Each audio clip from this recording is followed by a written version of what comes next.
Hello दोस्तों, आप सभी का स्वागत है आपके अपने YouTube चैनल टीम विशाल एजुकेशन पर।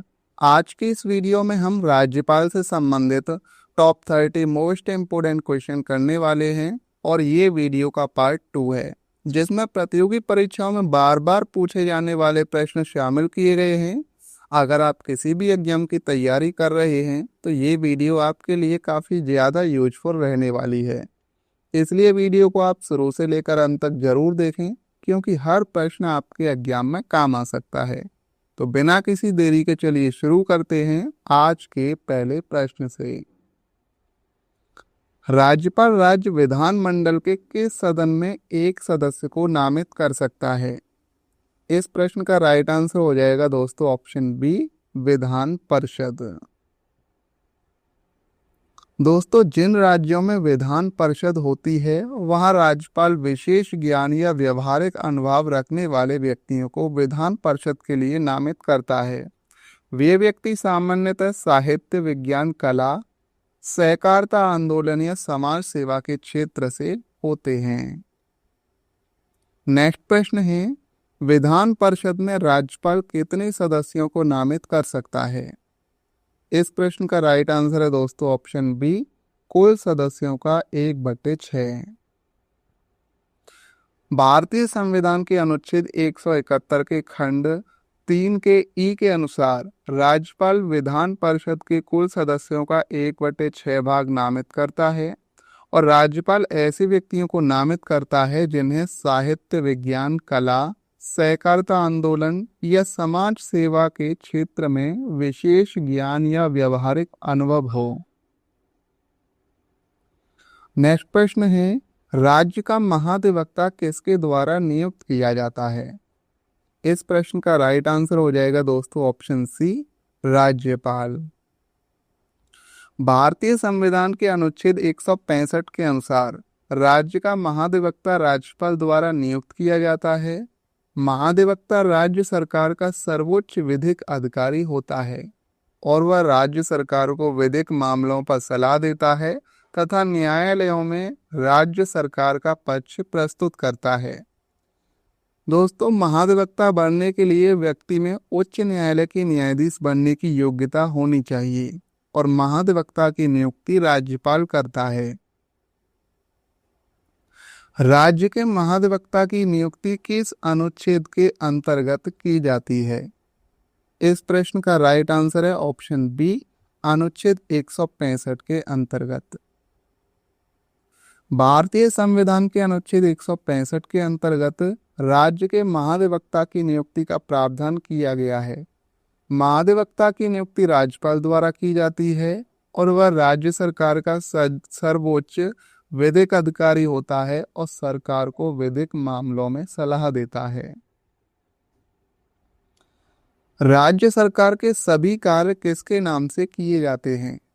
मुख्यमंत्री के नाम से, राज्यपाल के नाम से, राष्ट्रपति या फिर मुख्य सचिव के नाम से? इस प्रश्न का राइट आंसर हो जाएगा दोस्तों ऑप्शन बी, राज्यपाल के नाम से। दोस्तों, भारतीय संविधान के अनुच्छेद 166 के अनुसार राज्य सरकार के सभी कार्य राज्यपाल के नाम से किए जाते हैं। इसका अर्थ है कि राज्य सरकार के सभी कार्यकारी आदेश और निर्णय राज्यपाल के नाम से जारी किए जाते हैं। हालांकि इन कार्यों का वास्तविक संचालन मुख्यमंत्री और मंत्रिपरिषद द्वारा किया जाता है। राज्य सरकार के कार्यों के संचालन का प्रावधान किस अनुच्छेद में है? इस प्रश्न का राइट आंसर है दोस्तों ऑप्शन बी, अनुच्छेद 166 में। दोस्तों, भारतीय संविधान के अनुच्छेद 166 में राज्य सरकार के कार्यों के संचालन का प्रावधान किया गया है और इस अनुच्छेद के अनुसार राज्य सरकार के सभी कार्य राज्यपाल के नाम से किए जाते हैं और राज्यपाल सरकार के कार्यों के सुविधाजनक संचालन के लिए कार्य संचालन नियम बनाता है। मुख्यमंत्री का कर्तव्य है कि वह राज्य प्रशासन से संबंधित जानकारी किसे दे? इस प्रश्न का राइट आंसर है दोस्तों ऑप्शन बी, राज्यपाल। भारतीय संविधान के अनुच्छेद 167 के अनुसार मुख्यमंत्री का कर्तव्य है कि वह राज्य प्रशासन तथा मंत्रिपरिषद के निर्णयों से संबंधित सभी आवश्यक जानकारी राज्यपाल को दे। यदि राज्यपाल किसी विषय पर जानकारी मांगता है तो मुख्यमंत्री उसे उपलब्ध कराने के लिए बाध्य होता है। मुख्यमंत्री द्वारा राज्यपाल को सूचना देने का प्रावधान किस अनुच्छेद में है? इस प्रश्न का राइट आंसर है ऑप्शन सी, अनुच्छेद 167 में। दोस्तों, भारतीय संविधान के अनुच्छेद 167 में मुख्यमंत्री के राज्यपाल के प्रति कर्तव्यों का वर्णन किया गया है। इसके अनुसार मुख्यमंत्री का कर्तव्य है कि वह राज्य के प्रशासन से संबंधित जानकारी राज्यपाल को दे, मंत्रिपरिषद के निर्णयों की सूचना राज्यपाल को दे। यदि राज्यपाल चाहे तो किसी मंत्री द्वारा लिए गए निर्णय को मंत्रिपरिषद के विचार के लिए प्रस्तुत करे।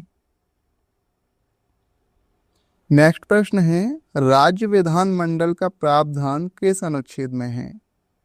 इस प्रश्न का राइट आंसर हो जाएगा ऑप्शन बी, अनुच्छेद 168 में।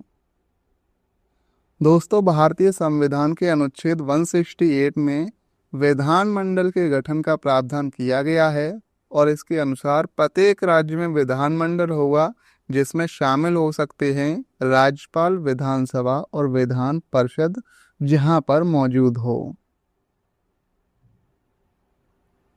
किसी राज्य में विधान परिषद के गठन या समाप्ति का अधिकार किसके पास है? राइट आंसर हो जाएगा ऑप्शन सी, ये संसद के पास होता है। भारतीय संविधान के अनुच्छेद 169 के अनुसार किसी राज्य में विधान परिषद का गठन या समाप्ति संसद द्वारा कानून बनाकर की जाती है। इसके लिए सबसे पहले संबंधित राज्य की विधानसभा विशेष बहुमत से प्रस्ताव पारित करती है और इसके बाद संसद कानून बनाकर विधान परिषद का गठन या समाप्ति करती है।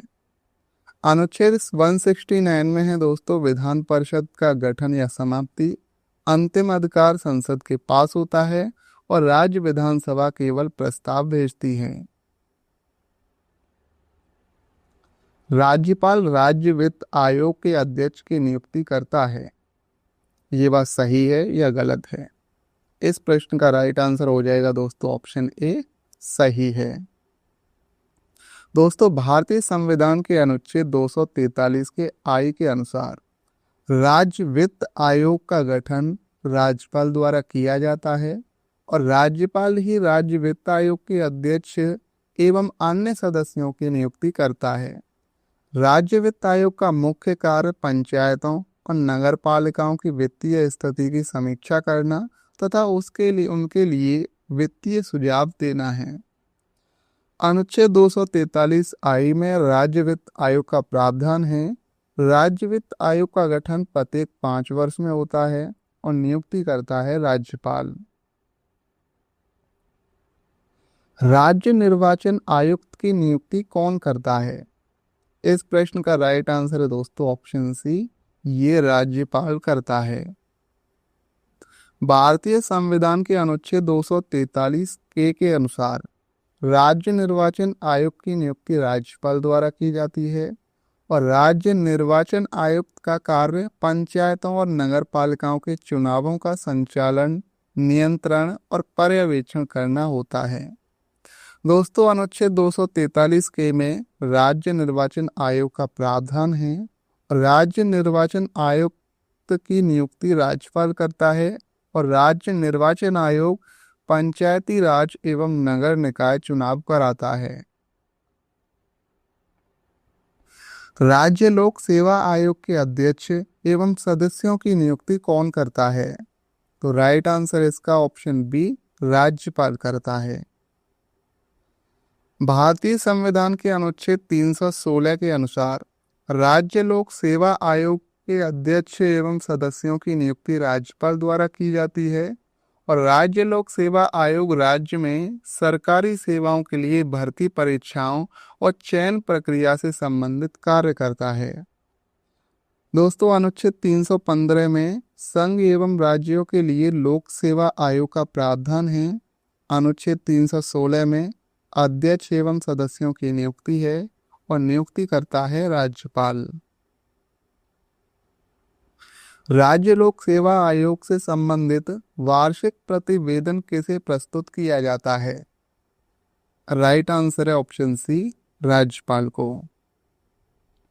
भारतीय संविधान के अनुच्छेद 323 के खंड 2 के अनुसार राज्य लोक सेवा आयोग अपना वार्षिक प्रतिवेदन राज्यपाल को प्रस्तुत करता है। राज्यपाल इस प्रतिवेदन को राज्य विधानमंडल के समक्ष रखता है और इसके साथ यह भी बताता है कि आयोग की सलाह को कहां स्वीकार नहीं किया गया है। राज्यपाल राज्य विधानसभा में आंग्ल भारतीय सदस्य को नामित कर सकता था। यह प्रावधान किस संविधान संशोधन द्वारा समाप्त किया गया? तो राइट आंसर हो जाएगा दोस्तों इस प्रश्न का ऑप्शन डी, 104वां संविधान संशोधन।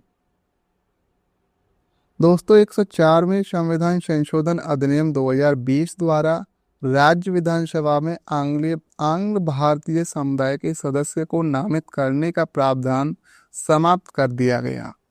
पहले अनुच्छेद 333 के अंतर्गत राज्यपाल को अधिकार था कि वह आवश्यकता होने पर विधानसभा में एक आंग्ल भारतीय सदस्य को नामित कर सकता था।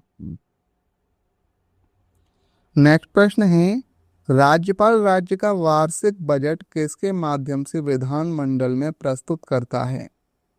तो राइट आंसर है इस प्रश्न का ऑप्शन बी, वित्त मंत्री। राज्यपाल राज्य का वार्षिक बजट विधानमंडल में वित्त मंत्री के माध्यम से प्रस्तुत करवाता है। भारतीय संविधान के अनुच्छेद 202 में राज्य के वार्षिक वित्तीय विवरण यानी बजट का प्रावधान किया गया है और सामान्यतः राज्य के वित्त मंत्री राज्य विधानसभा में बजट भाषण प्रस्तुत करते हैं। दोस्तों अनुच्छेद 202 में है राज्य का वार्षिक वित्तीय विवरण, बजट प्रस्तुत करता है वित्त मंत्री और राज्यपाल की स्वीकृति के बाद बजट विधानमंडल के समक्ष रखा जाता है।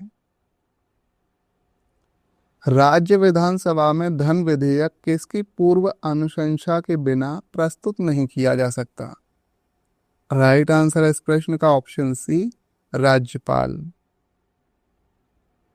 भारतीय संविधान के अनुच्छेद 207 के अनुसार राज्य विधानसभा में धन विधेयक राज्यपाल की पूर्व अनुशंसा के बिना प्रस्तुत नहीं किया जा सकता और धन विधेयक केवल विधानसभा में ही प्रस्तुत किया जा सकता है और बिना विधान परिषद में नहीं। राज्यपाल का वेतन एवं भत्ते किसके द्वारा निर्धारित किए जाते हैं? राइट आंसर है इसका ऑप्शन बी, संसद के द्वारा। दोस्तों भारतीय संविधान के अनुच्छेद 158 के खंड 3 के अनुसार राज्यपाल के वेतन भत्ते और विशेषाधिकार संसद द्वारा निर्धारित किए जाते हैं। राज्यपाल का वेतन एवं भत्ते भारत की संचित निधि पर भारित होते हैं और अनुच्छेद 158 में है दोस्तों राज्यपाल के पद की शर्तें। राज्यपाल का वेतन एवं भत्ते संसद द्वारा निर्धारित और राज्यपाल का वेतन राज्य की विधानमंडल द्वारा कम नहीं किया जा सकता। यदि किसी राज्य में संवैधानिक तंत्र विफल हो जाए तो राज्यपाल किसे सपोर्ट भेजता है? प्रधानमंत्री को, राष्ट्रपति को, सर्वोच्च न्यायालय या फिर लोकसभा अध्यक्ष को? इस प्रश्न का राइट आंसर हो जाएगा दोस्तों ऑप्शन बी, राष्ट्रपति को। भारतीय संविधान के अनुच्छेद 356 के अनुसार यदि किसी राज्य में संवैधानिक तंत्र विफल हो जाता है तो राज्यपाल अपनी रिपोर्ट राष्ट्रपति को भेजता है और राज्यपाल की रिपोर्ट के आधार पर राष्ट्रपति उस राज्य में राष्ट्रपति शासन लागू कर सकता है। नेक्स्ट प्रश्न है, राज्यपाल की रिपोर्ट के आधार पर राष्ट्रपति शासन किस अनुच्छेद के अंतर्गत लगाया जा सकता है?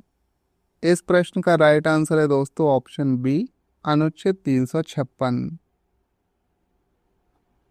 भारतीय संविधान के अनुच्छेद 356 के अंतर्गत किसी राज्य में संवैधानिक तंत्र विफल होने पर राष्ट्रपति शासन लगाया जा सकता है और यह राष्ट्रपति शासन सामान्यतः राज्यपाल की रिपोर्ट या अन्य स्रोतों से प्राप्त जानकारी के आधार पर लगाया जाता है।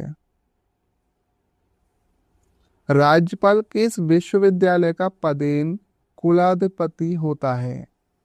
इस प्रश्न का राइट आंसर है दोस्तों ऑप्शन बी, अधिकांश राज्य विश्वविद्यालय का। भारत में अधिकांश राज्य विश्वविद्यालय के पदेन कुलाधिपति राज्यपाल होते हैं और राज्यपाल विश्वविद्यालयों के कुलपति के रूप में कुलपति की नियुक्ति में भूमिका निभाते हैं, विश्वविद्यालयों के प्रशासन से जुड़े कुछ कार्य करते हैं और यह व्यवस्था राज्य के संबंधित विश्वविद्यालय अधिनियमों के द्वारा निर्धारित होती है। संविधान में सीधे इसका प्रावधान नहीं है। राज्यपाल के विरुद्ध उसके कार्यकाल के दौरान किसी न्यायालय में आपराधिक कार्रवाई शुरू की जा सकती है। इस प्रश्न का राइट आंसर है दोस्तों ऑप्शन बी, नहीं की जा सकती।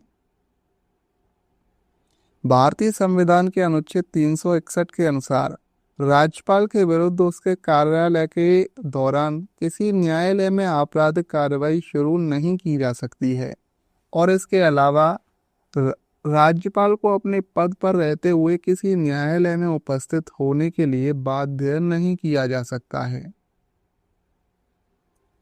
राज्यपाल को पद ग्रहण करने से पहले किस अनुसूची के अनुसार शपथ दिलाई जाती है? इस प्रश्न का राइट आंसर हो जाएगा दोस्तों ऑप्शन सी, तृतीय अनुसूची के अनुसार।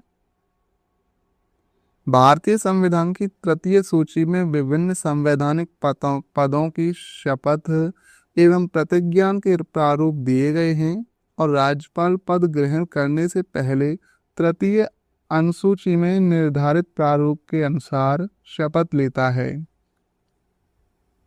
नेक्स्ट प्रश्न है, राज्यपाल की अनुपस्थिति में उसके कार्यों का निर्वहन कौन कर सकता है? इस प्रश्न का राइट आंसर है ऑप्शन बी, राष्ट्रपति द्वारा नियुक्त व्यक्ति। भारतीय संविधान के अनुच्छेद 160 के अनुसार यदि किसी आकस्मिक स्थिति में राज्यपाल के कार्यों का निर्वहन करना आवश्यक हो तो राष्ट्रपति उचित व्यवस्था कर सकता है और सामान्यतः राज्यपाल की अनुपस्थिति में कार्यों के निर्वहन के लिए राष्ट्रपति द्वारा नियुक्त व्यक्ति व्यवस्था संभाल सकता है। अनुच्छेद 160 में है दोस्तों राज्यपाल के कार्यों के निर्वहन की आकस्मिक व्यवस्था और राज्यपाल की उपस्थिति या आकस्मिक स्थिति में राष्ट्रपति व्यवस्था करता है। राज्यपाल के संबंधित आकस्मिक व्यवस्था किस अनुच्छेद में दी गई है? राइट आंसर है इसका ऑप्शन बी, अनुच्छेद 160 में। भारतीय संविधान के अनुच्छेद 160 में राज्यपाल के कार्यों के निर्वहन से संबंधित आकस्मिक व्यवस्था का प्रावधान किया गया है। यदि किसी आकस्मिक स्थिति में राज्यपाल के कार्यों का निर्वहन करना आवश्यक हो तो राष्ट्रपति उचित व्यवस्था कर सकता है। राज्यपाल किसी विधेयक को पुनर्विचार के लिए कितनी बार लौटा सकता है? एक बार, 2 बार, 3 बार या फिर असीमित बार? राइट आंसर हो जाएगा ऑप्शन ए, एक बार लौटा सकता है। भारतीय संविधान के अनुच्छेद 200 के अनुसार राज्यपाल किसी साधारण विधेयक को पुनर्विचार के लिए विधानसभा को एक बार वापस भेज सकता है। यदि विधानसभा उस विधेयक को दोबारा पारित करके राज्यपाल के पास भेजती है तो राज्यपाल उसे रोक नहीं सकता और उसे अपनी स्वीकृति देनी होती है। दोस्तों अनुच्छेद 200 में है राज्यपाल की विधेयकों पर स्वीकृति से संबंधित विधेयक पुनर्विचार के लिए केवल एक बार लौटाया जा सकता है और धन विधेयक को राज्यपाल पुनर्विचार के लिए वापस नहीं भेज सकता है। राज्यपाल किस प्रकार के विधेयक को पुनर्विचार के लिए वापस नहीं भेज सकता? इस प्रश्न का राइट आंसर है दोस्तों ऑप्शन सी, धन विधेयक। भारतीय संविधान के अनुच्छेद 200 के अनुसार राज्यपाल किसी धन विधेयक को पुनर्विचार के लिए वापस नहीं भेज सकता है। राज्यपाल के पास धन विधेयक के संबंध में केवल स्वीकृति देना या राष्ट्रपति के विचार के लिए सुरक्षित रखना जैसे विकल्प होते हैं। राज्यपाल की क्षमादान की शक्ति किस प्रकार के मामलों पर लागू होती है? राइट आंसर है ऑप्शन ए, केवल राज्य के कानूनों के अंतर्गत अपराध। दोस्तों, भारतीय संविधान के अनुच्छेद 161 के अनुसार राज्यपाल को क्षमादान, दंड को कम करने, बदलने या माफ करने की शक्ति प्राप्त है। राज्यपाल की यह शक्ति उन अपराधों पर लागू होती है जो राज्य की कार्यपालिका शक्ति के अंतर्गत आने वाले कानूनों से संबंधित हों। राज्यपाल को मृत्युदंड को माफ करने की शक्ति भी प्राप्त है, लेकिन वह सैन्य न्यायालय के मामलों में क्षमा नहीं दे सकता है। दोस्तों, अनुच्छेद 161 में राज्यपाल की क्षमादान की शक्ति है। राज्यपाल राज्य कानूनों से संबंधित अपराधों को क्षमा दे सकता है। और राष्ट्रपति अनुच्छेद 72 में है, केंद्रीय कानून सैन्य न्यायालय और मृत्युदंड से संबंधित व्यापक शक्ति रखता है। राज्यपाल की संवैधानिक स्थिति किसके समान मानी जाती है? राइट आंसर है इसका ऑप्शन बी, राष्ट्रपति के। दोस्तों, राज्यपाल की संवैधानिक स्थिति राज्य में उसी प्रकार होती है जिस प्रकार केंद्र में राष्ट्रपति की होती है।